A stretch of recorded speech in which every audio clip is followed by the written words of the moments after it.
Okay, so in this short video, we're going to look at each of the risk assessments that the four groups done within the class. And we're going to look at some of the points that have come up as a result of those risk assessments. To be fair, they're pretty good. There's not much to pick up on, but we'll go through them all and we'll have a look together. And hopefully that way you'll get some ideas for how you can do this piece of work as well when it comes to that time. This is the first one from Tracy, Veronica, Hannah and Dominica. A very good example of a risk assessment. They've clearly identified the areas that they're risk assessing. For example, upper hall, ground floor again, understaffed, so that's an activity. Newly trained, we'll have a look at that. Upper hall, they have said that this is hazard and risk. They said the light wasn't working. That's a hazard, but what they've not done is they've not mentioned the risk that's associated with that. And again, here on the ground floor, they've mentioned that the door was not locked. That's the hazard, but what they've forgotten to do is they've forgotten to mention the risk. So when it comes to these hazards and risks, remember to be really specific. Why is the thing a hazard? In these two cases, you're spot on. The lights weren't working, that's the hazard, and the door wasn't locked, that's the hazard. And similarly, when you get to writing the risks, be really specific. What might happen to somebody because of the lights not working? It might be something like they fall down a flight of stairs and break a leg. And if you mention that they've broken a leg, you know that RIDDOR is going to come into play because you know that a broken bone has to be reported under RIDDOR to the Health and Safety Executive.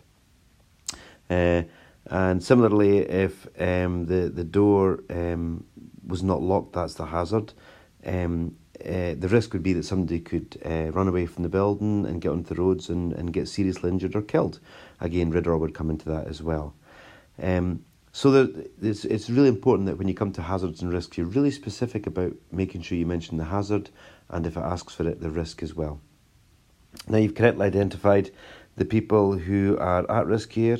It's the staff and the service users, and here with the lights not working, staff and service users.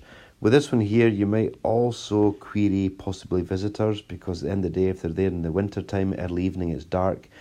If all the lights aren't working, and that wasn't the implication, but if all the lights aren't working, then perhaps visitors would be at risk.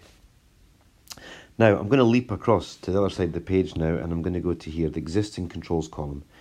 Now, this team have got it spot on.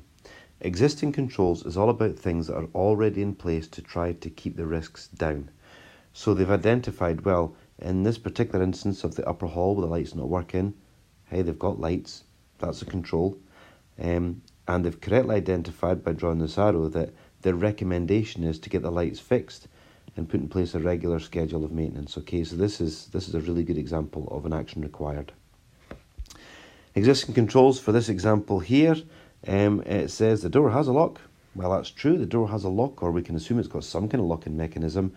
So they have got some kind of control measure there, but obviously it's not enough because there was a problem. You know, we know from the case study that the door was sitting there unlocked. Why was that?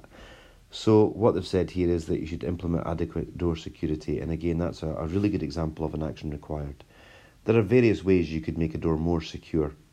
We don't really want to lock doors, because if all the staff were, overcome by smoke in the event of a fire, how would the service users get out? So we don't want to lock doors as such, but we need to find a way of making the doors more secure. Now, the ground floor, it says the door was unattended. Yep, it's all part of the same problem with this door issue in the George case study. And they've correctly said there are no existing controls. It just seems to be that was just unlocked and that's silly. So that's fine. It's okay to say there are no existing controls that you're aware of. No problem at all. So basically, when it comes down to this existing control bit, I think this team have got it pretty well sussed. They're looking at the things that are already there to keep risk down. And again, when it comes to they're looking at the actions required, they're thinking about what should be done in the future to prevent that kind of accident or that kind of situation from ever cropping up again. So that's really good. They've been really clear on the difference between existing controls and any actions required. So my only recommendation is make sure when it comes to hazards and risks, if you're asked to give both, that you have given both and you're being really specific about it.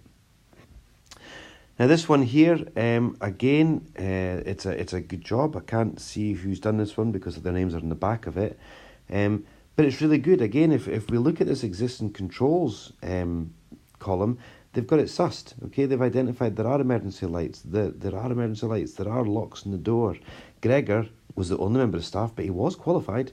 And the cleaners, they've made an assumption, but it's a fair assumption, that the cleaners have been trained about safety. And it is an assumption because we're dealing with a fictional situation here with the George case study. But they've got it sussed. Existing controls is what is already in place. And again, they've got the actions required sussed as well. They're saying, put in place a regular maintenance schedule. Now, the only thing I'd say about this is they've said regular maintenance schedule. It'd be much better to say put in place a regular maintenance schedule. It's almost like you've got to think about making sure there's a verb in that sentence, so it's somebody actually doing something, because something needs to be done. Always ensure all doors are locked, that's fine. Perhaps you could add here, provide staff training. You might think about putting a different locking mechanism in. As I said earlier, you don't want to really lock doors, but you've got the right idea. You've said should be a lot more than one member of staff. Well, you're right, there should be, but what action are you recommending for that? Okay, there's no point in just saying, there should have been a lot more staff on, that's a shame. What would you do if you were in charge? What's the recommendation that you would make to make sure that in future there would be more than one staff on? In here you've said retraining staff to relevant to the accident. And this is in relation to the mop and bucket left out, I think. We might have lost track here with the columns and rows, but that's fine. Retraining staff's a perfectly valid action to follow up on if you feel that there was a lack of training or staff hadn't followed the training. And again, here as well, you've identified that Gregor needs a lot more training. He shouldn't have lifted George, because you've correctly identified that he's dropped George. Well, I'm saying correctly identified. We don't know that he dropped George, but he certainly shouldn't have picked George up. So I think you're right. Gregor needs a bit more training. So some really good stuff here, and I'm quite pleased with that. I think you've really you've hit the nail on the head with this one. So that's really good. So if we move on to the next one, again, it's much the same. It's pretty damn good. You've not managed to list as many instances here of things. But what you have listed is pretty good. This is, let me have a wee look. Yeah, this is the hazards and risk column here. Unable to see in the dark.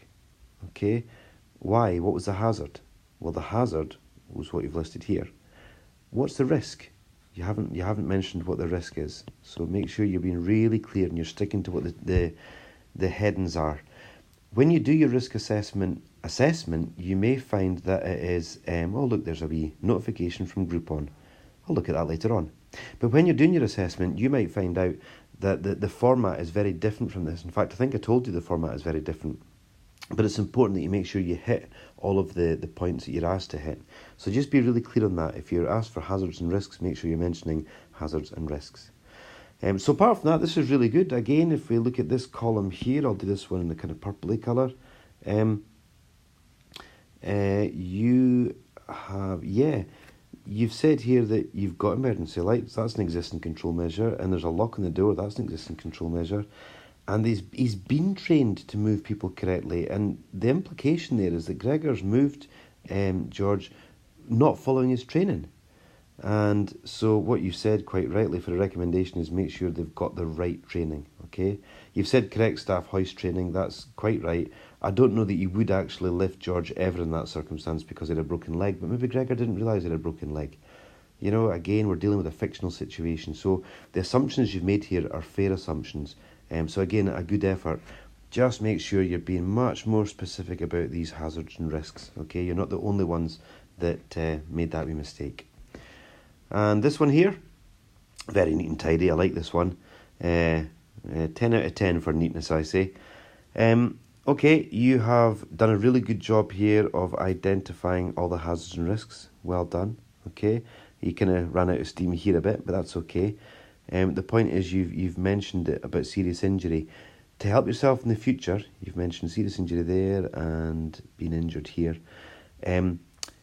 To help yourself out later on, make sure you mention what the injury could be, because remember, you may be asked to relate some kind of regulation to the hazard and risk you've identified.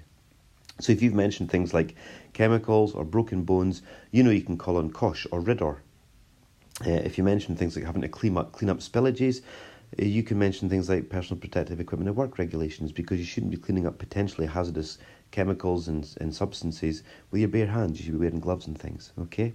In fact, if you think about the George situation, if there's any blood involved, you should be wearing rubber gloves as well. So again, PPE comes into it, and even first aid regulations, although we've not looked at those.